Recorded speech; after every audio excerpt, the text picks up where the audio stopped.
Oke, baik. Sekali lagi selamat pagi, selamat Sabat untuk kita semua.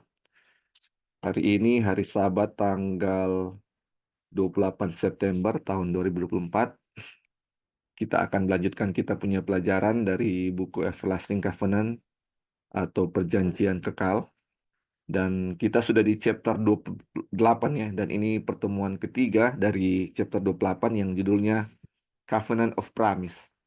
Kalau terjemahan bebasnya mungkin perjanjian-perjanjian yang dijanjikan. Tapi kalau kita ambil dia punya terjemahan dari Alkitab, Covenant of Promise itu dia punya terjemahan Alkitabnya itu ketentuan-ketentuan dari yang dijanjikan.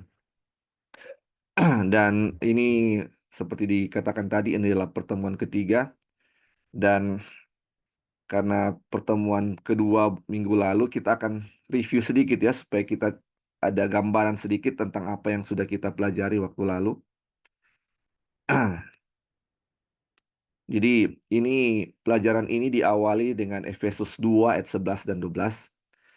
Ini dibilang begini ya. Karena itu ingatlah bahwa dahulu kamu sebagai orang-orang bukan Yahudi. Orang-orang bukan Yahudi menurut daging yang disebut orang-orang tak bersunat oleh mereka yang menamakan dirinya sunat, yaitu sunat lahiriah yang dikerjakan oleh tangan manusia. Bahwa waktu itu kamu tanpa Kristus tidak termasuk kewargaan Israel dan tidak mendapat bagian dalam ketentuan-ketentuan yang dijanjikan atau covenant of promise ya. Ketentuan-ketentuan yang dijanjikan tanpa pengharapan dan tanpa Allah di dalam dunia. Jadi judul ini didasari oleh ayat ini ya, Efesus 2 ayat 11 dan 12. Ini ayat temanya untuk chapter 28 ini. Jadi eh, di ayat 11 dibilang bahwa orang Yahudi atau Gentiles bahasa Inggrisnya, atau orang orang apa namanya kafir ya menurut daging. Jadi kalau bukan Yahudi dibilang Gentiles atau orang kafir. Dan ini orang-orang kafir ini atau orang bukan Yahudi ini tidak bersunat. Di ayat 12 dikatakan bahwa tanpa Kristus atau sama dengan orang yang bukan warga Yahudi atau Gentiles. Tanpa Kristus itu Gentiles ya atau bukan Yahudi, dan orang yang bukan Yahudi atau bukan orang Israel ini tidak akan mendapatkan bagian dalam covenant of promise atau perjanjian-perjanjian yang dijanjikan, atau tidak mendapat bagian uh, atas apa yang Tuhan telah janjikan kepada bangsa Israel ya.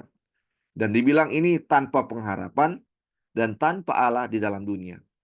Jadi ayat ini bilang bahwa memang yang bukan Yahudi atau tanpa Kristus sama dengan bukan Yahudi dan tidak akan mendapat bagian dari apa yang telah dijanjikan. Nah, jadi ini dengan tegas ya bahwa perjanjian-perjanjian yang dulu diberikan Tuhan adalah kepada bangsa Israel. Kepada bangsa Israel. Tetapi di ayat 12 ini dari Efesus ini sudah ada tanpa Kristus ya. Kalau tanpa Kristus itu sama dengan orang yang bukan Yahudi dan tidak mendapat bagian dalam eh, apa yang telah dijanjikan. Tetapi di Yohanes 6 ayat 37b ini ada suatu pengharapan dibilang ya, dibilang tetapi barang siapa yang mau, ia dapat datang kepada Kristus dan mengambil bagian atau share atau eh, dapat dibagikan ya atau dapat menjadi bagian dalam janji-janji itu atau dibagikan ya, dibagikan dalam janji-janji itu. Karena Kristus berkata, barang siapa datang kepadaku, ia tidak akan kubuang. Jadi menurut Yohanes 6 ayat 37 ini dibilang siapa yang mau datang, siapa yang mau, walaupun dia bukan Yahudi menurut daging ya, sama seperti di Efesus 2 ayat 2 tadi, ayat 11. Jadi siapa saja yang mau, walaupun dia bukan Yahudi menurut daging, bisa menerima janji-janji itu atau bisa menerima covenant of promise. Kan tadi dibilang kalau bukan Yahudi tidak akan dapat covenant of promise. Tetapi ayat ini bilang siapa yang mau datang kepada Kristus, dia bisa menerima apa? Covenant of promise. Walaupun dia bukan keturunan Yahudi menurut daging. Jadi, puji Tuhan dengan ayat ini kita pun sebagai orang-orang yang bukan keturunan Yahudi menurut daging bisa menerima ini covenant of promise. Jadi covenant of promise ini bukan bukan dahulu untuk Israel, sekarang untuk semua. Jadi ini sekarang covenant of promise yang dulu dijanjikan kepada Abraham akan menjadi milik kita semua ya. Karena ini. Jadi dengan kata lain ya, orang bukan Yahudi yang datang kepada Kristus sekarang menjadi warga Israel. Jadi karena ini perjanjian ini khusus untuk orang Israel ya. Perjanjian ini khusus untuk orang Israel. Jadi kalau kita datang kepada Kristus, kita menjadi orang-orang Israel ya. Ini secara spiritual. Dan ketika kita menjadi orang Israel, kewargaan Israel atau di bahasa Inggrisnya Commonwealth of Israel ya. Kita mendapat bagian dari apa yang dijanjikan Tuhan kepada Abraham atau bisa menerima covenant of promise. Nah, kita lihat ya. Ini apa yang dikutip Wagoner yang kita taruh di sini dibilang, tetapi perlu dicatat juga bahwa orang Yahudi dalam pengertian umum dari istilah ini yaitu sebagai anggota bangsa Yahudi dan sebagai orang yang menolak Kristus tidak memiliki bagian yang lebih besar dalam janji-janji Allah atau dalam perjanjian-perjanjian yang dijanjikan atau covenant of promise sebagaimana yang dimiliki oleh bangsa-bangsa lain. Nah, jadi orang-orang Yahudi walaupun mereka itu keturunan bangsa Israel ya secara daging atau betul-betul bangsa Israel ya, betul-betul bangsa Israel. Tetapi kalau mereka menolak Kristus, mereka itu sama dengan apa? Gentiles atau orang-orang yang bukan Yahudi dan mereka ini tidak akan mendapat bagian dari apa? Covenant of promise atau ketentuan-ketentuan yang dijanjikan atau perjanjian-perjanjian yang dijanjikan. Jadi dia punya kesimpulan adalah menjadi orang Israel adalah menjadi orang Kristen atau memiliki Kristus atau mendapat covenant of promise. Dengan kata lain, ini bangsa Israel itu adalah orang-orang yang apa? Memiliki Kristus dan mereka berhak menerima apa yang telah dijanjikan. Walaupun dia orang Israel asli, keturunan asli, tetapi dia menolak Kristus, dia bukan orang Israel yang dijanjikan di Alkitab ini ya. Dia sama dengan apa? Orang-orang kafir atau Gentiles atau orang-orang bukan Yahudi. Jadi ini perjanjian khusus untuk orang Israel, tetapi kalau orang Israel pun menolak Kristus, mereka tidak akan mendapat bagian dari covenant of promise dan dihitung sebagai apa? Orang-orang bukan Yahudi atau orang-orang bukan orang Israel ya. Itu yang dikatakan di sini. Sekarang ini terus dia punya masalahnya bagaimana dengan perjanjian di Sinai ya. Ini perjanjian di Sinai seperti kita sudah ketahui. Ini kita lihat ya di Keluaran 19 ayat 5 dan 6. Dan inilah yang akan kita bahas pada sahabat ini. Dia punya pokok pembicaraan ini ya. Dibilang, jadi sekarang jika kamu sungguh-sungguh mendengarkan firmanku dan berpegang pada perjanjianku, maka kamu akan menjadi harta kesayanganku sendiri dari antara segala bangsa. Sebab akulah yang mempunyai seluruh bumi. Kamu akan menjadi bagiku kerajaan imam dan bangsa yang kudus. Inilah semuanya firman yang harus kau katakan kepada orang Israel. Jadi ini ada perjanjian di Sinai, dan ini dikhususkan kepada apa? Orang Israel. Karena Tuhan berbicara kepada orang Israel. Jadi dibilang kalau kamu mendengarkan firmanku dan berpegang pada perjanjianku atau kepada hukumku, dibilang kamu akan menjadi apa? Harta kesayangan dari antara segala bangsa. Nah, dan akan menjadi apa? Kerajaan imam dan bangsa yang kudus, holy nation ya. Ini jadi ada perjanjian kalau kamu melakukan ini, hasilnya ini. Kalau kamu mendengarkan firmanku, kamu akan menjadi kerajaan imam dan bangsa yang kudus. Itu dia punya perjanjian ya. Dan kita sudah tahu dibilang bahwa perjanjian itu gagal. Ini ada muncul pertanyaan-pertanyaan yang dikemukakan ya. Bagaimana dengan perjanjian ini buat Sinai? Apakah Anda bermaksud mengatakan bahwa perjanjian itu sama dengan perjanjian yang berlaku bagi orang Kristen? Atau bahwa perjanjian itu memang sama baiknya? Bukankah kita tidak diberitahu bahwa perjanjian itu gagal? Dan jika perjanjian itu gagal, bagaimana mungkin kehidupan dan keselamatan bisa datang melaluinya? Jadi kita sudah tahu ya, ini perjanjian ini eh, bisa dibilang gagal. Gagal kenapa? Karena ini perjanjian ini eh, bergantung kepada orang-orang Israel ya. Jadi ketika dibilang eh, kalau kamu mendengarkan firmanku dan berpegang pada perjanjianku, kamu akan menjadi bangsa yang suci kan? Kerjaan imam. Tetapi apa yang jadi? Mereka tidak berpegang pada perintah Tuhan. Artinya ada ada satu pihak yang tidak melakukan apa yang mereka setujui di perjanjian itu kan. Dan kita tahu bangsa Israel bilang mereka akan melakukan apa yang Tuhan bilang. Dan ternyata gagal, satu pihak gagal melakukan apa yang seharusnya mereka lakukan. Tetapi kalau misalnya ini dibilang, kalau perjanjian ini gagal, bagaimana mungkin kehidupan dan keselamatan bisa datang melaluinya? Kita tahu di apa namanya, di Sinai itu kita sudah pelajari Sinai melambangkan Kalvari dan Sinai sama melambangkan juga dengan Sion. Kalau dengan melambangkan sama dengan Kalvari itu di mana ada apa? Keselamatan di situ. Ada hukum di situ, tetapi ada juga mengalir keselamatan di situ. Tetapi bagaimana kalau gagal bisa menjadi keselamatan ya? Itu yang menjadi pertanyaan dari eh, pertanyaan yang muncul dari apa yang sedang kita pelajari. Nah, itu yang sudah kita pelajari waktu lalu ya. Kita akan masuk di apa yang sekarang eh, yang akan kita bahas sekarang dan pertanyaan-pertanyaan ini akan terjawab. Dan dua pertemuan awal itu merupakan apa namanya pendahuluan dan inti sebenarnya yang akan kita bahas pada sahabat ini dan mungkin satu lagi pertemuan baru kita akan selesai. Jadi ini ada perjanjian ya, perjanjian dan perjanjian ini diulang karena perjanjian ini kata yang pertama gagal karena apa? Bangsa Israel tidak berpegang pada apa yang mereka janjikan.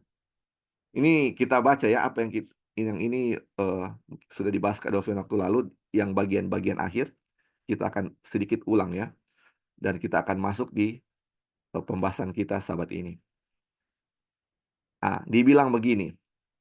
Jadi ada perjanjian ini karena gagal diulang ya. Dibilang begini, sebab sekiranya perjanjian yang pertama itu tidak cacat, tidak akan dicari lagi untuk tempat yang kedua.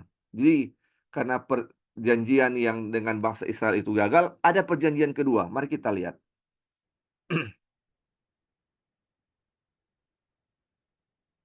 Dibilang, aku akan mengadakan perjanjian baru dengan kaum Israel dan dengan kaum Yehuda. Bukan seperti perjanjian yang telah kuadakan dengan nenek moyang mereka pada waktu aku memegang tangan mereka untuk membawa mereka keluar dari tanah Mesir. Sebab mereka tidak setia kepada perjanjianku dan aku menolak mereka. Demikian firman Tuhan. Jadi ini Ibrani 8 ayat 8 sampai 9 ini adalah perjanjian pertama yang gagal, yaitu ketika mereka di Sinai. Tuhan bilang apa? Aku akan memberikan apa? Dia punya ketetapan ya. Kalau kamu berpegang, aku akan menjadikan kamu kerajaan imam dan bangsa yang suci, holy nation. Tetapi mereka gagal. Makanya karena gagal, dibuat yang kedua. Ini atau dibilang faultless ya, bercacat ya. Maka ini di Ibrani 8 ayat 10 sampai 12 ini perjanjian yang kedua. Dibilang begini. Maka inilah perjanjian yang kuadakan dengan kaum Israel sesudah waktu itu. Demikianlah firman Tuhan. Nah, dibilang, aku akan menaruh hukumku dalam akal budi mereka dan menuliskannya dalam hati mereka. Maka aku akan menjadi Allah mereka dan mereka akan menjadi umatku. Dan mereka tidak akan mengajar lagi sesama warganya atau sesama saudaranya dengan mengatakan kenalah Tuhan. Sebab mereka semua besar kecil akan mengenal aku. Sebab aku akan menaruh belas kasihan terhadap kesalahan mereka dan tidak lagi mengingat dosa-dosa mereka. Jadi itu adalah perjanjian yang kedua. Perjanjian pertama dan perjanjian kedua. Kedua ini apa? Dibilang aku akan menaruh hukumku dalam akal budi mereka. Jadi kita lihat ya, ini poin-poin yang sudah dibahas, tapi kita bagus untuk kita ulang lagi. Dibilang kedua perjanjian itu hanya ada pada orang bangsa Israel ya. Kita sudah tahu ya, perjanjian ini khusus untuk orang Israel. Tetapi kita sudah lihat ya, orang-orang asing pun, orang-orang yang bukan Yahudi pun, orang-orang yang bukan Israel pun bisa memiliki janji-janji ini bila apa? Memiliki Kristus. Jadi, walaupun ini bukan bukan untuk orang selain Israel, tetapi kita sudah lihat bahwa ini sudah menjadi bagian kita ya.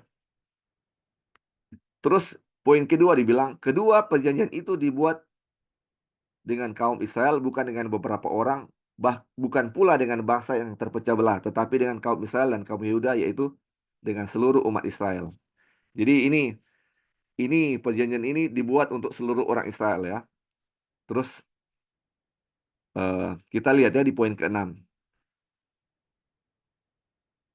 Namun akan terlihat dengan membandingkan syarat-syarat dari perjanjian yang baru dan perjanjian yang lama bahwa akhir yang dimaksud oleh masing-masing perjanjian adalah sama.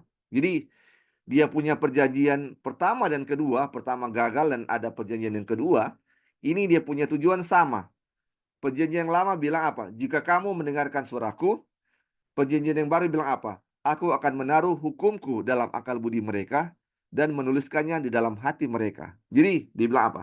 Masing-masing mengacu pada hukum Allah. Keduanya memiliki kekudusan dan semua upah dari kekudusan sebagai tujuannya. Jadi, ini perjanjian pertama gagal dan diulang lagi perjanjian kedua. Ini sama-sama apa? Mengacu pada hukum Tuhan. Dan dia punya tujuan adalah apa? Menjadi holy nation, bangsa yang kudus.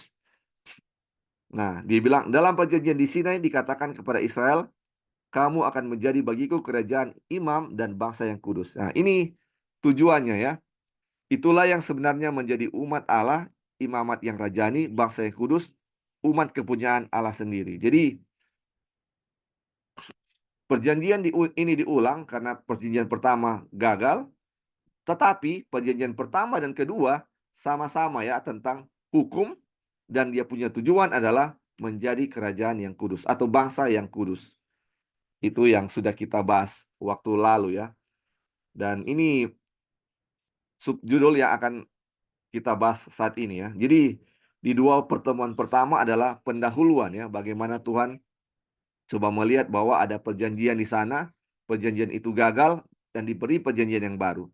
Dan kita akan lihat kenapa perjanjian-perjanjian itu gagal dan sekarang perjanjian kedua harusnya kalau dulu gagal sekarang apa? Bisa berhasil ya. Apa yang menjadi kesalahan-kesalahan mereka? Oke, dia punya subjudul sekarang dia bilang mengapa janji-janji dalam perjanjian lama tidak pernah digenapi. Oke, tapi mungkin sebelum kita lanjut mungkin ada yang mau tambahkan dari apa yang kita sudah review waktu lalu. Mungkin ada poin-poin yang sempat terlewatkan dan saudara-saudara ingin tambahkan, silakan. Sebelum kita masuk. Ya, silakan, Big. Ya, yang pertama ya, Iya, iya. mengenai perjanjian yang di Sinai, kalau dibandingkan dengan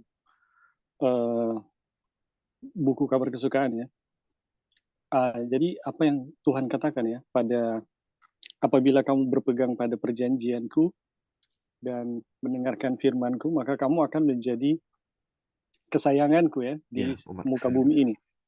Nah, perjanjian ini bukan uh, bukan apa ya, bukan 10 firman ya, bukan 10 hukum.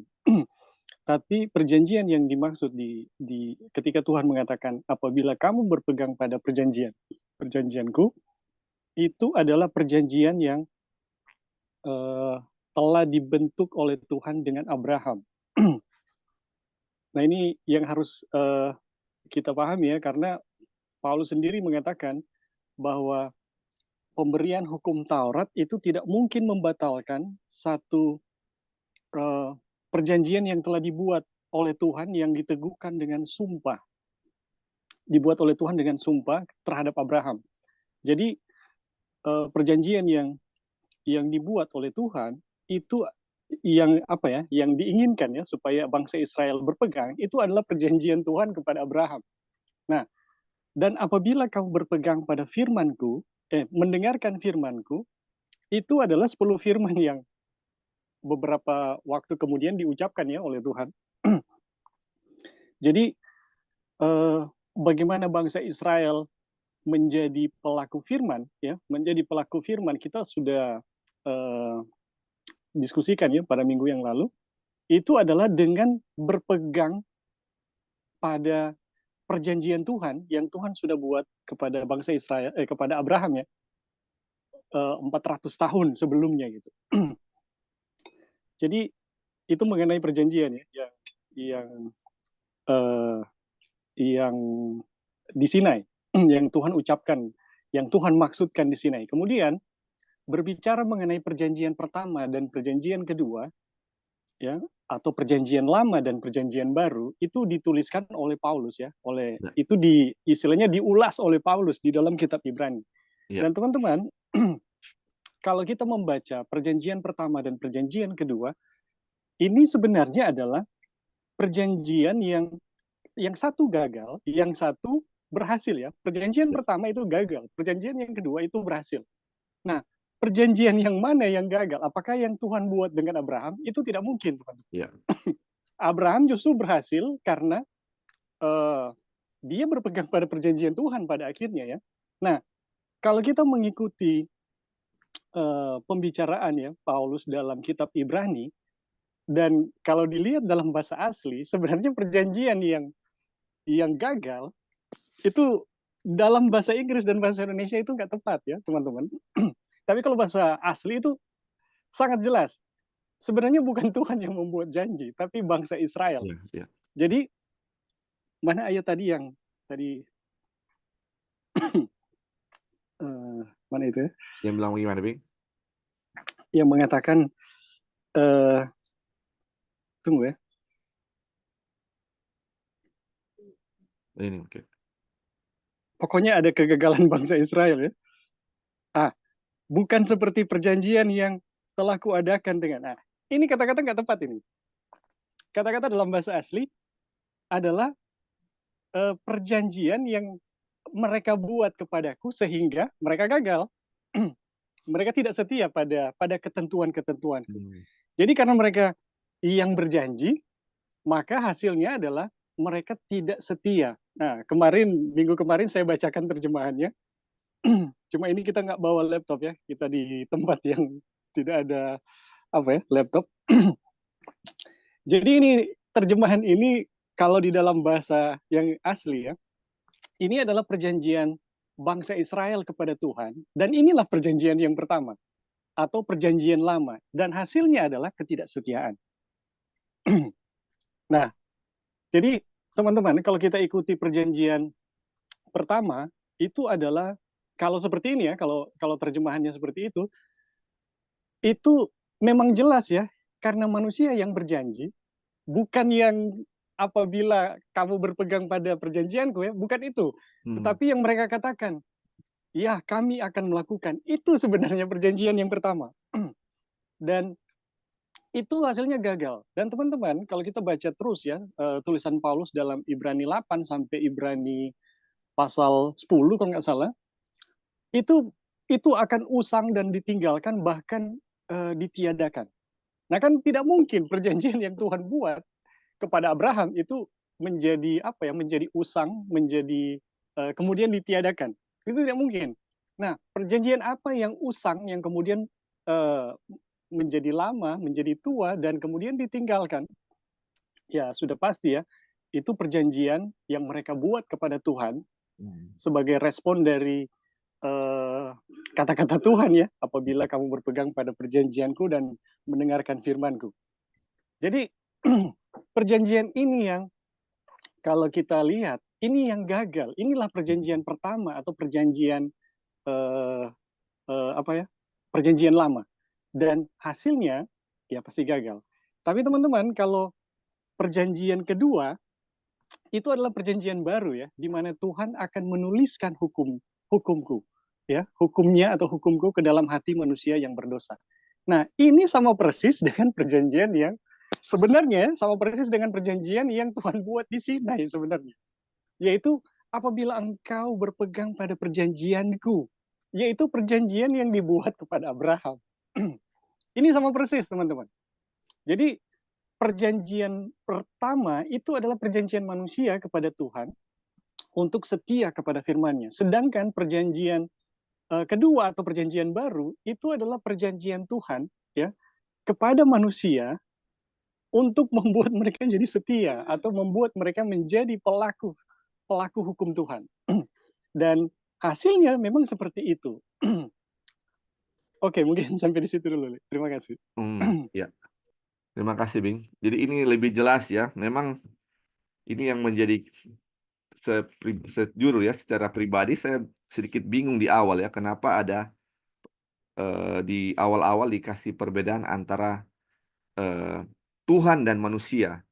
Tuhan dan manusia setelah dikasih ayat ini ya. Ternyata seperti Ebing bilang ini, yang bilang tadi ya, bahwa ini adalah perjanjian yang dibuat oleh bangsa Israel ya, bukan Tuhan yang ketika Tuhan bilang aku akan memberi ketetapan-ketetapanku, ini pemikirannya bahwa itulah yang Tuhan janjikan ya. Ternyata ketika bangsa Israel bilang kami yang akan melakukannya, itu adalah apa? Itu adalah janji dan makanya gagal. Makanya dikasih perbandingan antara janji Tuhan atau dengan manusia ya. Jadi ini ada apa namanya? Bahwa janji manusia dan janji manusia Tuhan adalah ada suatu perbedaan yang besar. Dan janji Tuhan tidak pernah gagal. Sedangkan janji manusia seperti bangsa Israel ini ketika mereka berjanji dan terjadi suatu kegagalan. Ya, terima kasih Bing untuk tanggapannya. Mungkin ada lain lagi ya mau kasih poinnya sebelum kita lanjut. Oke, ini dia punya subjudulnya Mengapa Janji-Janji dalam Perjanjian Lama atau Old Covenant ya tidak pernah digenapi, never realized atau tidak pernah terjadi. Dibilang begini, tetapi janji-janji perjanjian di Sinai tidak pernah terjadi. Karena ini dibilang tadi ya, ini janji manusia atau janji dari bangsa Israel. Terus dibilang, dan karena alasannya adalah karena janji-janji itu gagal. Ini tidak pernah terjadi, yaitu bangsa Israel menjadi holy nation, menjadi imam rajani. Karena apa? Mereka gagal. Janji ini gagal. Kenapa gagal? Dibilang, janji-janji perjanjian itu atau ketentuan-ketentuan yang dijanjikan atau the covenant of promise semuanya bergantung pada umat itu. Mereka berkata, segala sesuatu yang difirmankan Tuhan akan kami lakukan. Inilah janji ini ya. Ternyata yang berkata ini, yang berjanji ini adalah apa? Bangsa Israel. Dibilang segala sesuatu yang difirmankan Tuhan akan kami lakukan. Dan ini apa? Gagal, saudara-saudara. Lanjut ya, dibilang. Mereka berjanji untuk menaati perintah-perintahnya meskipun mereka telah menunjukkan ketidakmampuan mereka untuk melakukan apapun. Aduh. Janji mereka untuk menaati hukum Taurat sama seperti hukum Taurat itu sendiri adalah tak berdaya oleh daging.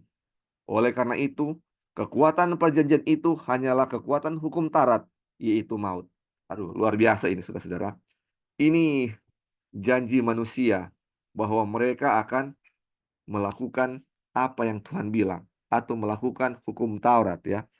Dan dibilang ini sesuai di Roma ya, dia bilang weak through the flesh atau hukum Taurat itu tak berdaya oleh daging. Daging nggak berkuat, nggak ada berdaya oleh hukum Taurat ini ya saudara-saudara.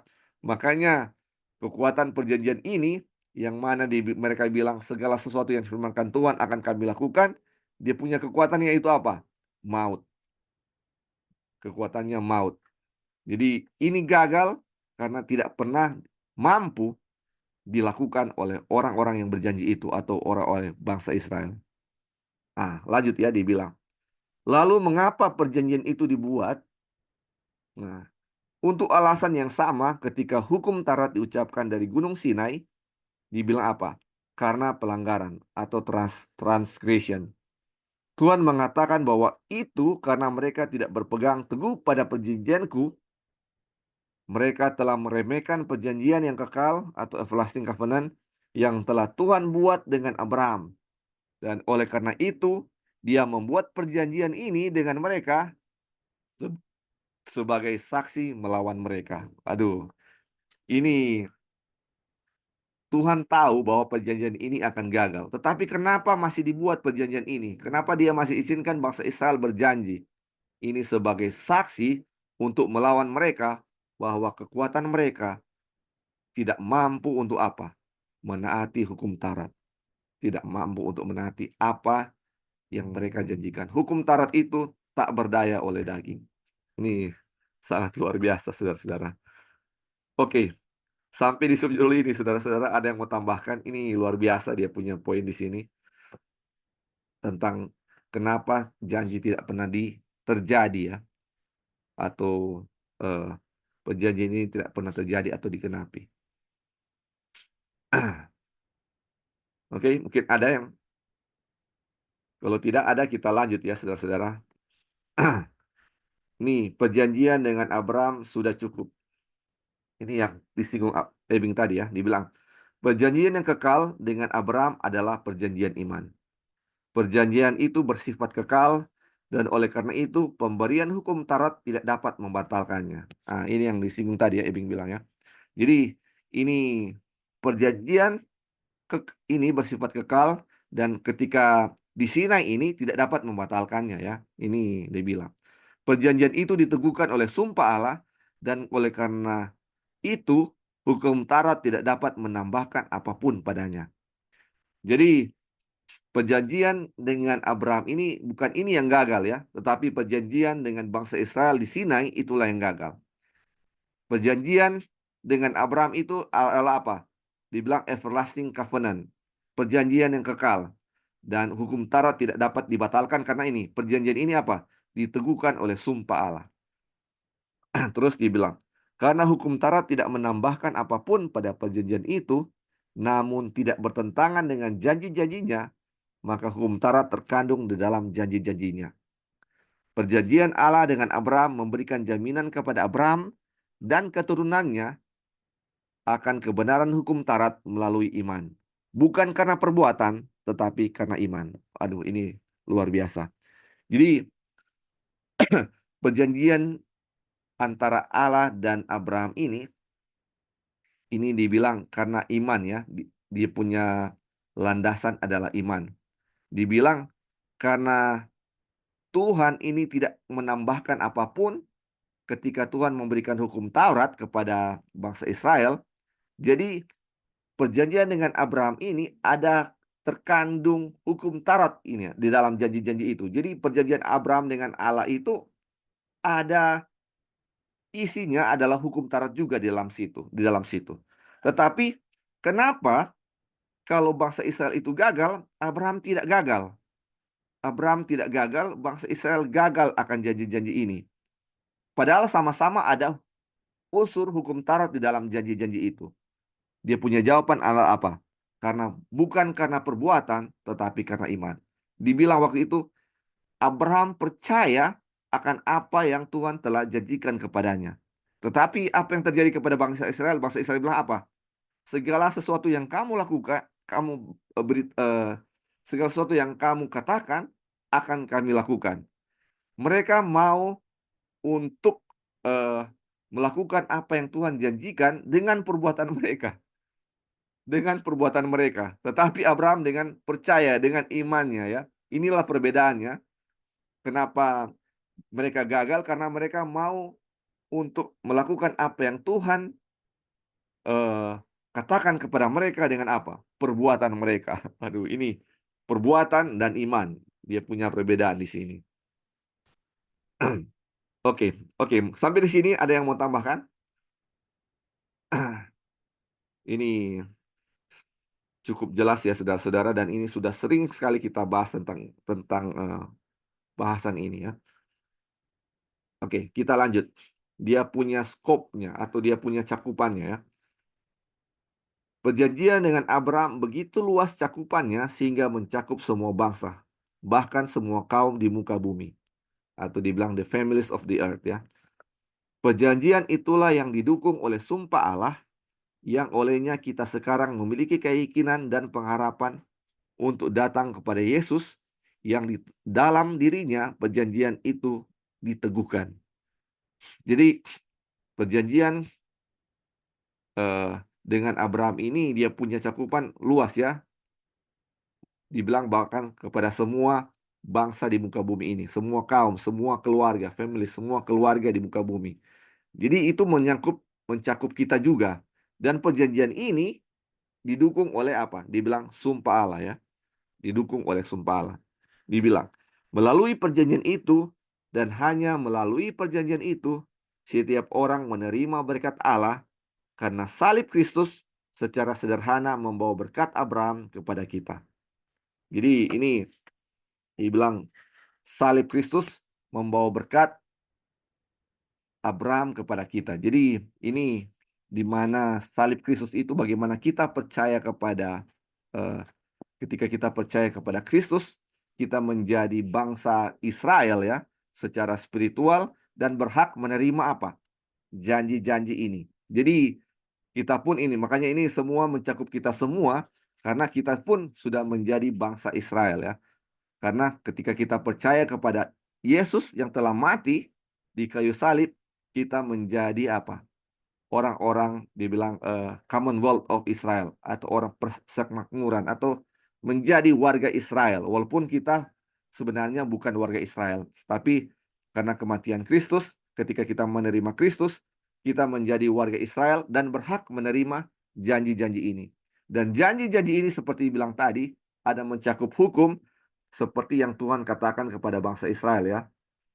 Dan dia punya tujuan adalah menjadi bangsa yang suci, di mana di mana perjanjiannya itu terkandung unsur hukum di dalamnya ya, di mana ketika Abraham percaya dan dia diperhitungkan sebagai bapa orang beriman, dan dia berhasil ya, Abraham berhasil karena dia percaya. Sedangkan bangsa Israel gagal karena apa? Bangsa Israel mau melakukan apa yang Tuhan perintahkan itu atau Tuhan katakan itu dengan perbuatan mereka. Dan sekarang itu datang kepada kita. Kita pun telah dijanjikan hal yang sama. Telah dijanjikan hal yang sama. Sekarang menjadi pilihan kita. Karena ini sudah mencakup kita semua, apakah kita akan menanggapinya seperti Abraham atau menanggapi apa yang Tuhan katakan seperti bangsa Israel. Apakah kita akan menanggapinya dengan perbuatan kita atau dengan iman. Ini dia punya cakupannya. Oke, ada yang mau tambahkan saudara-saudara di subjudul ini? Ya, Ya, silakan, Bik. jadi, aduh, sorry. Jadi teman-teman, perjanjian baru atau itu sama dengan perjanjian kekal Ya. yang Tuhan buat dengan Abraham. Itu sama dengan perjanjian yang Tuhan inginkan di mana bangsa Israel berpegang ketika dia berfirman ya, berbicara dengan bangsa Israel di Sinai. Nah, ini adalah perjanjian yang hasilnya menghasilkan ya keberhasilan, dan itu telah dibuktikan kepada Abraham ya, telah dibuktikan kepada Abraham, dan siapapun yang berhasil di dalam Alkitab itu sama. Itu karena berpegang pada perjanjian Tuhan. Nah, pertanyaannya, kenapa bangsa Israel gagal? Kenapa bangsa Israel gagal dengan apa ya? Dengan perjanjian mereka. Nah, teman-teman, ini jawabannya menarik karena keberhasilan itu tergantung pada perjanjian Tuhan. Nah, kenapa bangsa Israel gagal? Dari perjanjian yang mereka buat, itu tergambar jelas di mana kegagalannya. Karena mereka mau bergantung pada diri mereka sendiri. Ya. Jadi, yang membuat bangsa Israel pada akhirnya meninggalkan perjanjian Tuhan, ya, karena mereka melihat pada kemampuan mereka bahwa mereka mampu untuk melakukan firman Tuhan, makanya mereka berjanji, ya, kami akan melakukan. Entah bagaimana itu terjadi, Tapi prinsipnya itu seperti itu, teman-teman. Nah, kalau kepada Abraham, sebenarnya janji yang sama itu Tuhan buat ya. Nah, Abraham juga pernah ya sebelum-sebelumnya itu berkali-kali gagal. Dan kita melihat ya perjanjian Abraham, ya perjanjian Tuhan kepada Abraham itu gagal pada akhirnya karena Abraham itu melepaskannya. Nah, kenapa Abraham itu melepaskan perjanjian Tuhan? Dari pengalaman Abraham kita lihat ya, itu karena logika positif ya. Abraham diperhadapkan dengan istrinya yang pertama mandul, kedua menopause, dan ketiga udah mau mati. Dan dari fakta-fakta alami seperti itu, ada banyak logika positif yang pada akhirnya Abraham tidak berpegang pada perjanjian Tuhan. Nah, kalau kepada bangsa Israel, ya, jadi kalau Abraham tadi gagal karena itu, nah kepada bangsa Israel mereka gagal itu karena mereka berpikir mereka mampu untuk melakukan apa yang dijanjikan oleh Tuhan, sehingga mereka gagal. Jadi poinnya teman-teman, keberhasilan baik Abraham maupun siapapun ya, itu karena berpegang pada perjanjian Tuhan. Dan gagal itu sangat sederhana, karena melepaskan perjanjian itu. Nah, yang menarik teman-teman kalau kita bahas, tapi mungkin di lain waktu ya, apa yang dimaksud dengan berpegang pada perjanjian Tuhan? Apakah ini berusaha mempercayainya atau bagaimana? Tapi mungkin di lain waktu. Oke, terima kasih. Oke, thank you, Bing. Tadi Pastor Jeki ada mau tambahkan, silakan. Ya, terima kasih. Ya. Penjelasannya ini luar biasa. Jadi kita mengerti apa yang dimaksud dengan perjanjian baru. Jadi perjanjian baru itu bukan karena waktu Yesus datang ke dunia ini lalu mati dan bangkit ya. Itu bukan perjanjian baru di situ. Kita mengertinya kan selama ini kan disitulah perjanjian baru itu. Jadi perjanjian baru yang sudah dijelaskan Saudara Ebing itu sebenarnya adalah perjanjian kekal yang sudah diberikan juga kepada Abraham. Dan kalau itu disebut perjanjian kekal, berarti sebelum Abraham pun sebenarnya janji itu sudah ada. Demikian kan? Gitu. Janji itu sudah ada, sebenarnya kita bisa, ya terima kasih Brother. Jadi kita bisa lihat itu kan waktu ini saya berulang kali ingatkan itu ketika Hawa jatuh ke dalam dosa, ya mereka kan ketakutan karena ya upahnya itu harus maut kan gitu. Tapi mereka tidak mati karena di situ sudah langsung berlaku perjanjian kekal itu gitu, bahwa yang akan mati itu bukanlah mereka tetapi ada korban pengganti, dan korban pengganti itu itulah Yesus, dan kulit daripada domba atau binatang pengganti, hewan pengganti itu menggambarkan perbuatan benar dari korban. Itu yang dipakaikan.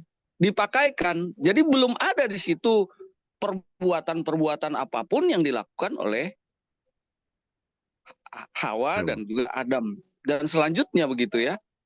Dan langsung nyata ketika Kain dan Habel, ya, tanpa penumpahan darah tidak ada pengampunan dosa. Jadi di situ kan perjanjian kekalnya itu sudah ada, perjanjian kekalnya. Nah, saya juga mengangkat ini adalah untuk menyatakan kenapa kok sepertinya perjanjian itu hanya untuk bangsa Israel. Kenapa kok di luar bangsa Israel itu tidak berlaku? Tapi penjelasan tadi jelas bahwa siapapun yang datang kepada Yesus, maka dia juga disebut bangsa Israel. Artinya mereka juga memiliki perjanjian itu. Karena dari awalnya memang itulah perjanjiannya, bahwa sebenarnya Yesuslah keselamatan mereka, baik itu lepas dari penghukuman maut maupun kehidupan benar yang ditanamkan kepada manusia itu. Jadi ini juga merupakan suatu pengharapan bagi kita bahwa kita bukan bangsa Israel, tetapi kita percaya kepada Yesus. Iya. Gitu. Kita percaya kepada Yesus, maka kita memiliki perjanjian yang kekal. Nah, kita menantikan ini penjelasan Brother Ebing mengenai bagaimana memegang perjanjian kekal ini. Terima kasih. Iya. Puji Tuhan. Terima kasih pendeta ya. Terima kasih Ebing sudah tambahkan. Jadi ini perjanjian-perjanjian ini kenapa penting untuk kita pelajari? Karena ini menyangkut kita juga ya. Bukan cuma cerita tentang bangsa Israel, tetapi kita sudah tahu bahwa ini menyangkut kita juga. Dan ini menjadi contoh apa yang terjadi antara bangsa Israel dan Abraham ya. Di mana kita sudah dibilang tadi bahwa Abraham percaya, tetapi dia sempat jatuh karena tidak berpegang teguh pada apa yang dijanjikan ya, ketika dia mengizinkan Hagar untuk Hagar atau mendengarkan apa yang Sarah bilang untuk mengambil Hagar supaya mendapatkan apa yang Tuhan janjikan kepada dia ya. Oke, kita lanjut ya. Dia punya pembahasan. Dia punya subjudulnya, dia punya jaminan atau dia punya kepastian ya. It's surety. Dibilang begini. Perjanjian itu sepenuhnya adalah iman. Dan itulah sebabnya perjanjian itu menjamin keselamatan. Oleh karena kasih karunia kamu diselamatkan oleh iman, itu bukan hasil usahamu, tetapi pemberian Allah. Itu bukan hasil pekerjaanmu, jangan ada orang yang memegahkan diri. Jadi ini perjanjian-perjanjian yang diberikan adalah perjanjian keselamatan ya. Jadi ketika ada perjanjian dengan bangsa Israel dengan Tuhan, ini sebenarnya perjanjian iman, bukan usaha untuk kami akan melakukannya seperti yang engkau katakan kepada kami. Bukan seperti itu ya. Itu bukan hasil pekerjaanmu. Makanya jangan ada orang yang membanggakan diri ya. Kalau misalnya, oh kami sudah melakukan ini, kami sudah melakukan itu, kami sudah sampai di tahap ini, kalian belum melakukan ini. Makanya banyak orang ya, ini dia punya real yang terjadi ketika misalnya saya sudah melakukan tahap ini, atau misalnya paling sering misalnya di hal makanan ya. Saya sudah sampai di tahap vegan yang tidak makan apapun misalnya. Saya akan menghakimi orang-orang yang belum mencapai apa yang saya sudah capai ya. Dan ini sering ya, bahwa kita memegahkan diri dari apa yang sudah kita lakukan sejauh ini. Atau penurutan hukum-hukum yang lain misalnya. Kita memegahkan diri karena sudah sampai di tahap ini dan orang lain belum melakukan sesuatu seperti yang telah kita lakukan. Dan ini menjadi kesombongan bagi kita. Sedangkan apapun yang kita lakukan, usaha kita itu bukan kita yang lakukan ya. Ini bukan hasil pekerjaan kita, tetapi itu adalah pemberian Allah. Karena kita tidak bisa sama seperti bangsa Israel melakukan apa yang Tuhan perintahkan. Karena daging tidak bisa melakukan apa yang hukum Taurat katakan. Terus dibilang, sejarah Abraham sangat menegaskan fakta bahwa keselamatan sepenuhnya berasal dari Allah dan bukan karena kekuatan manusia. Kuasa adalah milik Allah dan Injil adalah kekuatan Allah yang menyelamatkan setiap orang yang percaya. Gospel is the power of God unto salvation to everyone that believeth. Jadi ini kuasa adalah milik Allah dan Injil adalah apa? Kuasa Allah. Dari kasus Abraham, juga kasus Ishak dan Yakub, kita dibuat untuk mengetahui bahwa hanya Allah sendiri yang dapat menggenapi janji-janji Allah. Aduh.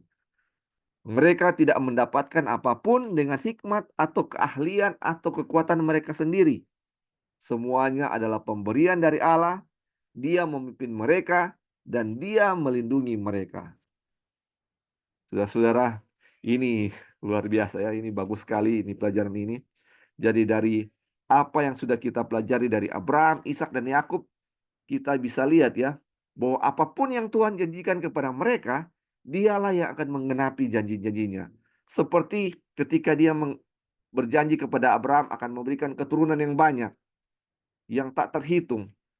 Bagaimana ketika Abraham ini sudah tua, istrinya sudah tua juga, sudah mati kandungannya, dan sangat mustahil untuk mendapatkan anak.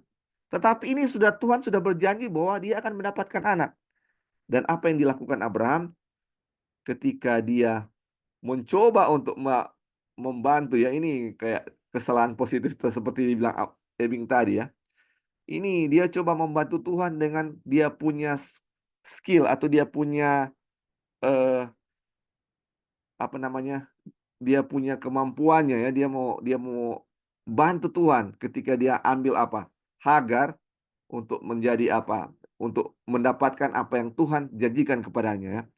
Jadi dengan dia jadi pikir, oh ini ketika diambil Hagar itu tetap dia punya keturunan kan? Jadi setidaknya apa yang Tuhan janjikan bisa berhasil. Tetapi dengan bantuan dia. Tapi justru dengan itu apa yang Abraham lakukan menjadi suatu apa? Kegagalan bagi Abraham ya. Kejatuhan bagi Abraham waktu itu. Tetapi ketika dia percaya kepada Tuhan, dibilang apa? Ketika Tuhan berjanji, Tuhanlah yang membuat Sarah mengandung ya saudara-saudara. Bukan dengan tidak ada sedikit bantuan dari Abraham. Sedikit pun untuk bisa mendapatkan Ishak. Ini semuanya berasal semuanya dari Tuhan. Apa yang Tuhan janjikan, dialah yang akan apa? Dialah yang akan genapi. Dan ini bangsa Israel gagal ketika Tuhan bilang bahwa Tuhan memberikan dia punya hukum. Dan bangsa Israel bilang kami akan melakukannya. Gagal seperti Abraham mengambil apa? Mengambil mengambil Hagar dan mendapatkan Ismail. Jadi semua ini bisa terjadi, semua janji Tuhan hanya bisa Tuhan yang menggenapinya. Oke, sampai di subjudul ini ada yang mau tambahkan saudara-saudara? Ini sangat luar biasa ya. Ya. Ya, silakan. Halo. Ya, silakan. Jadi teman-teman, perjanjian kekal atau perjanjian baru itu sepenuhnya ya, keberhasilannya itu bisa terjadi ya karena sepenuhnya dilakukan oleh Tuhan. Ya. Dan teman-teman, ini adalah prinsip yang sangat mendasar ya dalam keberhasilan perjanjian Tuhan. Karena memang sepenuhnya dilakukan oleh Tuhan. Dan kita tahu bersama kegagalan Abraham ya sebelum-sebelumnya ya dalam ceritanya itu karena dia melepaskan perjanjian kekal itu. Begitu juga dengan bangsa Israel. Bangsa Israel gagal itu karena melepaskan perjanjian yang Tuhan buat itu gitu bersama kepada Abraham. Nah, kalau kepada Abraham melepaskannya karena logika-logika positif. Kepada bangsa Israel melepaskan perjanjian Tuhan karena mereka merasa diri mereka mampu untuk melakukannya. Nah, teman-teman, ini menjadi apa ya? Menjadi pertimbangan buat kita supaya kita tidak mengulangi ya hal yang sama, melepaskan perjanjian Tuhan karena logika positif ataupun karena merasa diri kuat gitu. Karena dengan demikian kita otomatis akan melepaskan perjanjian Tuhan atau melepaskan untuk bergantung sepenuhnya pada kekuatan Tuhan.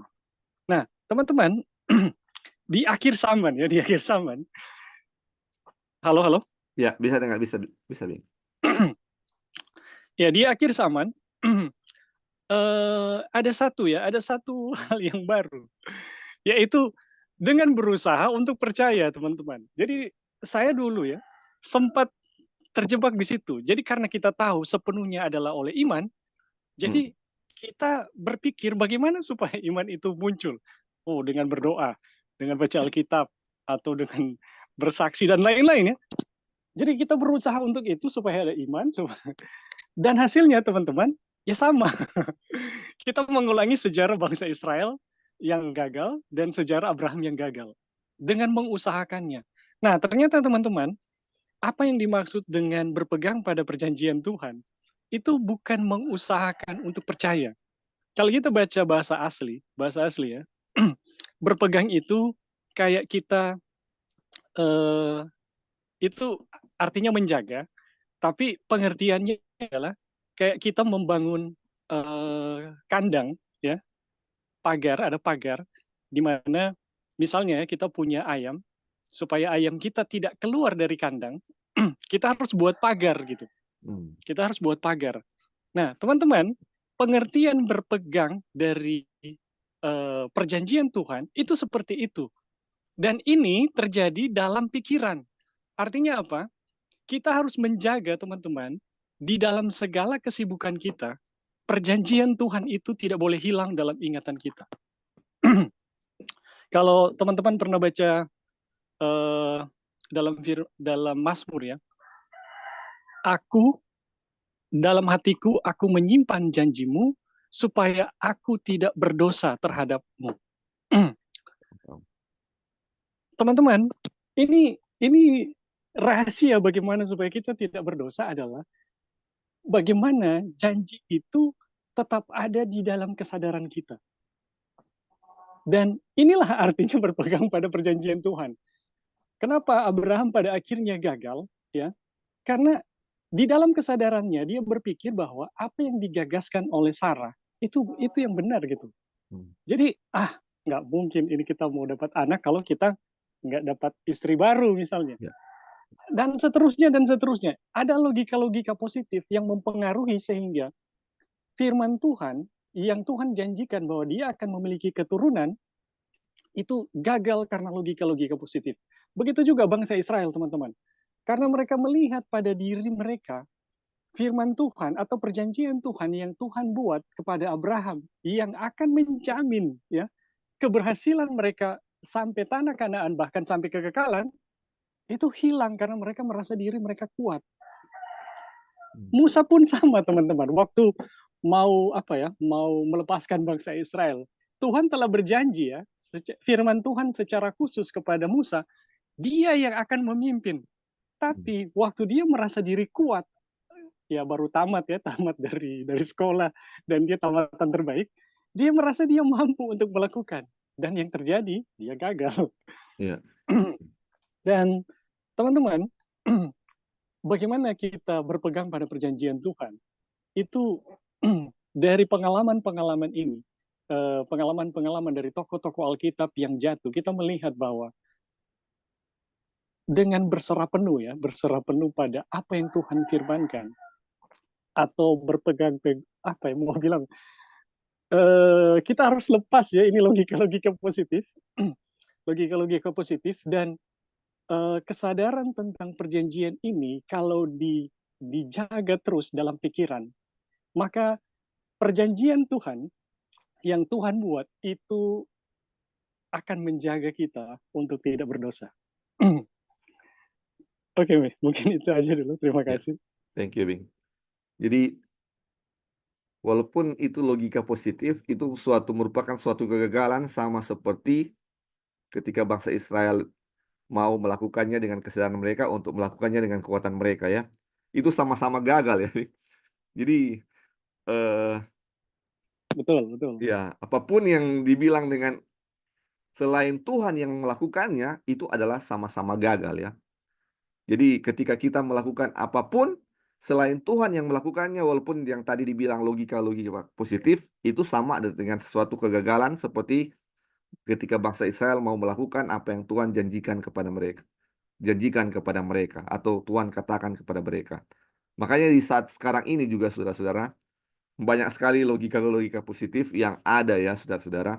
Dan itu kalau dibilang itu sama-sama gagal ya, sama-sama suatu kesalahan. Atau bisa dibilang ya dengan bahasa kasar itu sama-sama sesat. Walaupun banyak yang kita lihat ya. Kalau harus begini untuk bisa mendapatkan iman. Harus begini supaya diselamatkan. Dan itu logika positif ya saudara-saudara yang bisa lihat. Tapi itu justru suatu kesalahan. Justru itu suatu kesesatan ya kalau bisa dibilang ya. Dengan hal-hal seperti itu. Banyak hal untuk mendapatkan keselamatan dan kita bisa lihat dan itu sepertinya apa yang Tuhan firmankan ya. Tetapi itu merupakan suatu kesesatan ya. Oke, kita lanjut. Acuan Allah kepada perjanjiannya dengan Abraham. Ini kita lihat ya perjanjian dengan Abraham. Ini adalah kebenaran yang paling menonjol dalam pembahasan umat dari Mesir. Allah memperkenalkan dirinya kepada mereka sebagai Tuhan Allah nenek moyangmu, Allah Abraham, Allah Ishak, dan Allah Yakub. Dan dia memerintahkan Musa untuk memberitahukan kepada mereka bahwa dia akan membebaskan mereka sebagai penggenapan dari perjanjiannya dengan Abraham. Allah berfirman kepada Musa dan berkata kepadanya, Akulah Tuhan atau Yehova, aku telah menampakkan diri kepada Abraham, Ishak dan Yakub sebagai Allah yang Maha Kuasa. Tetapi dengan namaku Tuhan aku belum menyatakan diri. Bukan saja aku telah mengadakan perjanjianku dengan mereka untuk memberikan kepada mereka tanah Kanaan, tempat mereka tinggal sebagai orang asing, tetapi aku sudah mendengar juga orang Israel yang telah diperbudak oleh orang Mesir, dan aku ingat kepada perjanjianku. Sebab itu, katakanlah kepada orang Israel, Akulah Tuhan, aku akan membebaskan kamu dari kerja paksa orang Mesir, melepaskan kamu dari perbudakan mereka, dan menebus kamu dengan tangan yang teracung dan dengan hukuman-hukuman yang berat. Aku akan mengangkat kamu menjadi umatku, dan aku akan menjadi Allahmu, supaya kamu mengetahui bahwa akulah Tuhan, Allahmu yang membebaskan kamu dari kerja paksa orang Mesir. Dan aku akan membawa kamu ke negeri yang dengan sumpah telah kujanjikan memberikannya kepada Abraham, Ishak dan Yakub. Dan aku akan memberikannya kepadamu untuk menjadi milikmu. Akulah Tuhan. Keluaran 6 ayat 3 sampai 8. Jadi, saudara-saudara, ini sebelum Tuhan kasih itu dia punya janji kepada bangsa Israel, sebelum dia mau bilang kepada Musa untuk membebaskan mereka dari perbudakan, dibilang sini ya, Akulah Tuhan yang menampakkan diri kepada Abraham, Ishak dan Yakub ya, sebagai Allah yang Maha Kuasa. Oke, kita lihat poin-poinnya di sini ya. Dibilang begini, bacalah kembali firman Allah sebelum pembuatan perjanjian di Sinai. Dibilang begini, beginilah kau katakan kepada keturunan Yakub dan kau berikan kepada orang Israel. Kamu sendiri telah melihat apa yang kulakukan kepada orang Mesir dan bagaimana aku telah mendukung kamu di atas sayap Raja Wali dan membawa kamu kepadaku. Jadi sekarang jika kamu sungguh-sungguh mendengarkan firmanku dan berpegang pada perjanjianku, maka kamu akan menjadi harta kesayanganku sendiri dari antara segala bangsa, sebab akulah yang empunya seluruh bumi. Kamu akan menjadi bagiku kerajaan imam dan bangsa yang kudus. Keluaran 19 ayat 3 sampai 6. Jadi ini perjanjian yang Tuhan bilang di Sinai ya. Dan ini dia bilang ya di Keluaran 6 sebelum itu, ketika dia akan membawa bangsa Israel keluar dari Mesir, Tuhan sudah bilang, dia bilang apa? Akulah yang akan apa? Akulah Yehova yang sudah menyatakan diri kepada Abraham, Ishak dan Yakub. Terus dibilang, aku yang akan membebaskan kamu dari orang Mesir ya. Aku yang akan membawa aku yang akan menjadi Allahmu, kamu akan menjadi umatku. Jadi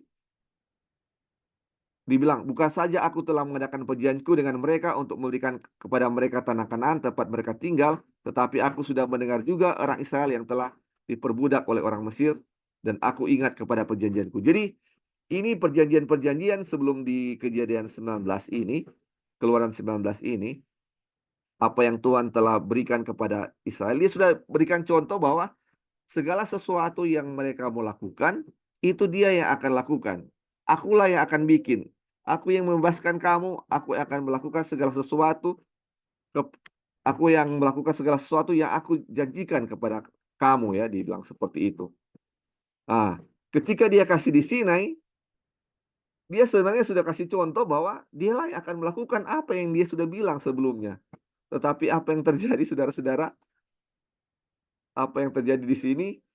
Bangsa Israel lupa dengan apa yang Tuhan sudah bilang sebelumnya.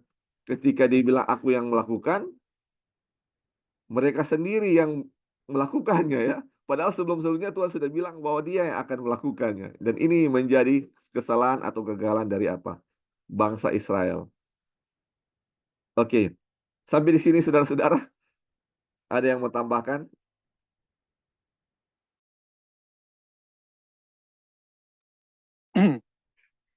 Ya. Halo. Ya, silakan, Bing. Ya.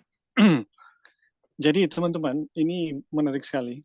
Karena kita tahu bahwa perjanjian Tuhan itu didasari pada kekuatan Tuhan. Nah, teman-teman, ketika ketika Abraham pada akhirnya berpegang teguh ya, ketika mau mengorbankan Ishak ya, ketika Tuhan meminta korbankan Ishak, Abraham tidak punya referensi, bukan tidak punya ya, sangat kurang referensi mengenai kekuatan Tuhan. Makanya teman-teman, ketika Tuhan ya berjumpa dengan Musa, Tuhan mengatakan, "Aku adalah Tuhan Allah nenek moyangmu, Allah Abraham, Allah Ishak, Allah Yakub ya." Nah, kepada mereka aku belum pernah menyatakan diriku sebagai Iya, Yahweh, betul. ya. Tetapi kepada bangsa Israel, Tuhan telah menyatakan diri sebagai Yahweh. Nah, Yahweh ini apa sih yang membedakan Yahweh, Tuhan sebagai Yahweh dengan Tuhan Yehova. yang dikenal oleh Abraham, Ishak, dan Yakub? Teman-teman, kalau kita lihat ya, bagaimana penyataan kuasa Tuhan kepada Abraham, Ishak, dan Yakub, itu sangat sedikit. Sangat sedikit.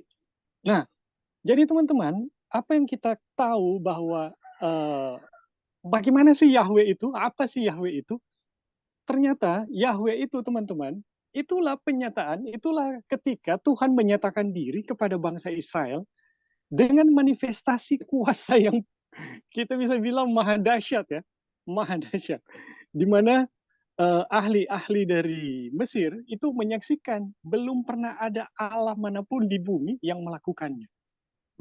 Jadi teman-teman, apa yang dimiliki oleh bangsa Israel sebagai landasan dari perjanjian baru, wah itu kuat sekali sebenarnya. Itu kuat sekali. Tetapi yang luar biasa, betapa betapa menyesatkannya atau membutakannya. Ini merasa diri kuat ya, merasa diri mampu. Sehingga manifestasi-manifestasi itu hampir tidak ada gunanya buat mereka. Ya. Dan teman-teman, ini disaksikan supaya kita tidak mengulangi hal yang sama. Karena pertunjukan kemahakuasaan Tuhan itu bisa saja hilang dan tidak berarti ya ketika kita merasa diri terlalu mampu atau kuat. Dan itu fakta yang terjadi kepada bangsa Israel. Dan teman-teman, bagi kita yang menyadari, waduh, ini sebenarnya luar biasa. Abraham saja dengan referensi yang sedikit atau minim, Abraham bisa Abraham bisa menjadi bapak orang percaya, berhasil dalam ujian yang bisa dibilang sangat-sangat berat. Referensi mengenai kemahakuasaan Tuhan ya. Karena teman-teman, kenapa Abraham pada akhirnya berhasil ya mengikuti firman Tuhan untuk mengorbankan Ishak? Itu Abraham berpegang pada perjanjian Tuhan dan dia tahu Tuhan itu berkuasa membangkitkan manusia sekalipun dari dalam debu. Dan ini Abraham tidak punya referensi sama sekali mengenai itu. Nah, teman-teman, untuk bangsa Israel, referensinya terlalu banyak gitu. Terlalu banyak. Dan buat kita yang sadar ya untuk tidak mengulangi merasa diri mampu seperti bangsa Israel.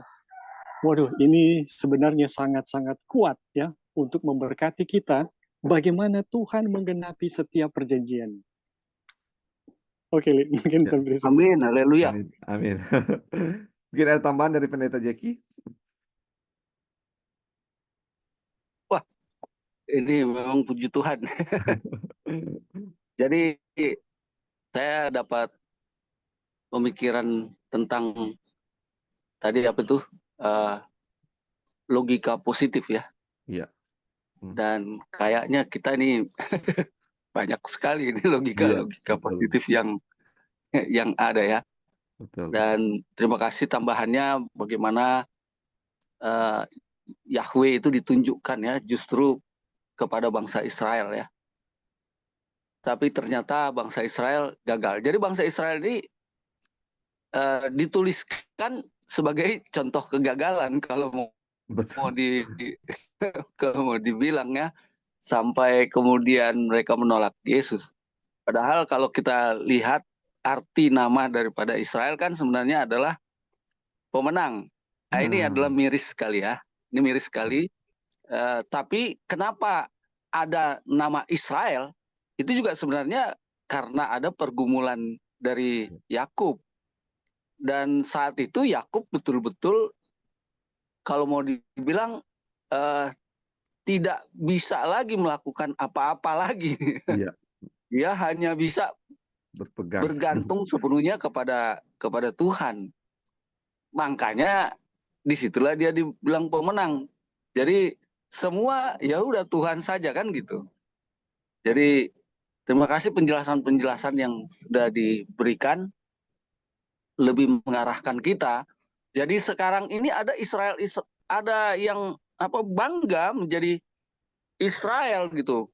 Israel jasmani mau pergi ke Israel dan lain sebagainya. Ini kan karena pengertian-pengertian yang salah tentang Israel itu sendiri. Jadi kita disebut Israel rohani Iya. oleh karena kita memegang perjanjian itu. Jadi kalau bangsa Israel sendiri melepas perjanjian itu, mereka dianggap bukan Israel. Iya, Kita betul. yang ini dianggap jadi Betul. Israel. Jadi mudah-mudahan penjelasan-penjelasan seperti ini akan lebih mencerahkan kita. Di akhir zaman juga nanti saya berbicaranya rupanya ke akhir zaman 144.000 orang itu pun ya semuanya adalah oleh karena Tuhan ya. Jadi Betul. mungkin inilah kita dipersiapkan untuk itu. Terima kasih. Terima kasih pendeta, terima kasih Pak Bing. Jadi dulu saya sempat berpikir bahwa bangsa Israel tidak ada patokan untuk mereka belajar tentang kesalahan mereka ya. Jadi mereka gagal karena mereka nggak ada contoh untuk mereka lihat ya. Tapi dengan pelajaran ini kita bisa lihat ternyata mereka bisa lihat ya, bisa ada contoh dari Abraham bahwa bagaimana ketika berpegang kepada Tuhan atau mengharapkan Tuhan lah yang akan melakukannya ya, seperti Abraham. Dan ini ya seperti pendeta Jeki bilang ini adalah contoh kegagalan sebenarnya ini bangsa Israel dan kita bisa melihat ya bahwa dan sebagaimana janji-janji Tuhan ya, pertama gagal, kedua berhasil ya. Dan kita bisa lihat ya bahwa janji kepada Israel secara secara jasmani itu gagal dan kita lihat kita adalah Israel rohani.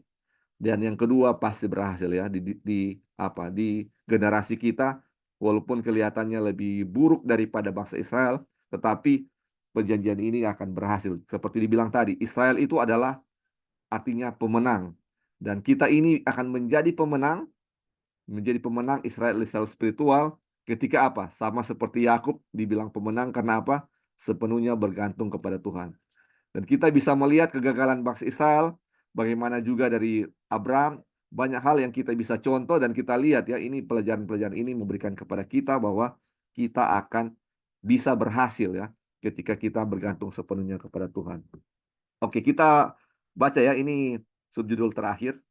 Dia punya subjudulnya, Segala Sesuatu dari Tuhan. Perhatikan bagaimana Allah memikirkan fakta bahwa Dia sendiri telah melakukan semua yang telah dilakukan bagi mereka. Dia telah membebaskan mereka dari bangsa Mesir dan Dia telah membawa mereka kepadanya. Itulah hal yang terus-menerus mereka lupakan, seperti yang ditunjukkan oleh sungut-sungut mereka. Nah, ini ya, saudara-saudara. Mereka bahkan telah melangkah lebih jauh dengan mempertanyakan, apakah Tuhan ada di antara mereka atau tidak. Dan sungut-sungut mereka selalu menunjukkan pemikiran bahwa mereka sendiri dapat mengatur segala sesuatunya dengan baik, dengan lebih baik daripada yang dapat dilakukan oleh Tuhan. Tuhan telah membawa mereka melewati gunung menuju Laut Merah dan ke padang gurun di mana tidak ada makanan dan minuman, dan secara ajaib memenuhi kebutuhan mereka di setiap kesempatan untuk membuat mereka memahami bahwa mereka hidup hanya dengan firman-Nya. Perjanjian yang Allah buat dengan Abraham didasarkan pada iman dan percaya. Abraham percaya kepada Allah dan hal itu diperhitungkan kepadanya sebagai kebenaran. Jadi ketika Allah dalam menggenapi perjanjian itu membebaskan Israel dari perbudakan, semua yang dilakukannya terhadap mereka diperhitungkan untuk mengajarkan mereka percaya kepadanya, sehingga mereka dapat menjadi anak-anak perjanjian. Aduh, ini luar biasa ya. Ini semua yang Tuhan lakukan kepada bangsa Israel, mulai dari membebaskan mereka dari Mesir, segala sesuatu yang dia lakukan, dia punya mujizat-mujizat yang sangat besar, dari mulai air menjadi darah, di mana tongkat menjadi ular, dan 10 tulah yang Tuhan tunjukkan di Mesir, dan ketika apa yang Tuhan lakukan di padang gurun, banyak sekali saudara-saudara mujizat-mujizat untuk menunjukkan bahwa Tuhan itu ada dan Tuhan akan melakukan segala sesuatunya untuk mereka. Dan apa yang kegagalan mereka? Mereka terus lupa apa yang Tuhan berikan. Aduh, saudara-saudara. Karena mereka terus lupa, ini ditunjukkan oleh apa? Sungut-sungut mereka. Mereka lupa akan kuasa Tuhan. Makanya mereka bersungut-sungut terus. Dan ini menjadi pelajaran untuk kita. Apakah kita lupa akan apa yang Tuhan telah lakukan? Apakah kita lupa akan kuasa Tuhan? Dan kita akan bersungut-sungut dalam kehidupan kita, sama seperti bangsa Israel? Ini luar biasa, saudara-saudara. Setelah banyak yang Tuhan lakukan kepada bangsa Israel, masih mereka bertanya, apakah Tuhan ada di antara mereka atau tidak? Ini luar biasa ya, saudara-saudara. Hanya dengan lupa, saudara. Lupa dengan apa yang Tuhan telah berikan. Dan biarlah ini menjadi pelajaran untuk kita, saudara-saudara, untuk tidak lupa akan kuasa Tuhan, bahwa Tuhan akan melakukan apa yang telah dijanjikannya kepada kita. Dan biarlah dengan kegagalan bangsa Israel menjadikan pelajaran untuk kita, agar kita bisa apa? Berhasil atau bisa menjadi pemenang di zaman kita ya, dengan sepenuhnya bergantung kepada Tuhan. Karena segala sesuatu itu dari Tuhan. Oke, saudara-saudara, sebelum kita tutup, mungkin ada yang mau tambahkan sebagai penutup untuk kita punya Bible study saat ini, dan sudah menunjukkan 8:30 dan kita akan bersiap untuk di gereja ya. Jadi ada yang mau tambahkan? Ya, silakan Bing. Sedikit saja. Jadi teman-teman, di sini sangat jelas ya mengenai bagaimana Israel itu sebenarnya dilindungi oleh Tuhan itu begitu luar biasa ya, dari penyataan nama Yahweh. Jadi Yahweh ini adalah penyataan kuasa Tuhan yang bisa dibilang super power ya, melebihi segala-galanya. Dan teman-teman, dari kisah bangsa Israel, kita bisa lihat ya teman-teman, bahwa persungutan ternyata adalah tanda kita telah melepaskan perjanjian Tuhan dan melupakan bahwa Tuhan yang berkuasa atas hidup kita. Oke, Le, itu saja. Terima kasih. Tuhan, ya, terima kasih Bing. Luar biasa ya, saudara-saudara. Oke, kalau sudah tidak ada saudara-saudara, kita akan tutup. Dan biarlah pelajaran saat ini menjadi kekuatan bagi kita, dan ini terus menjadi mendapat tempat ya dalam hati pikiran kita, dan kita tidak melupakan hal ini, di mana pelajaran bangsa Israel menjadi kekuatan bagi kita, di kegagalan mereka menjadi kekuatan bagi kita, bagaimana untuk terus percaya kepada Tuhan. Baik, terima kasih untuk segala tanggapan atau tambahan-tambahan yang sudah diberikan. Kita akan tutup.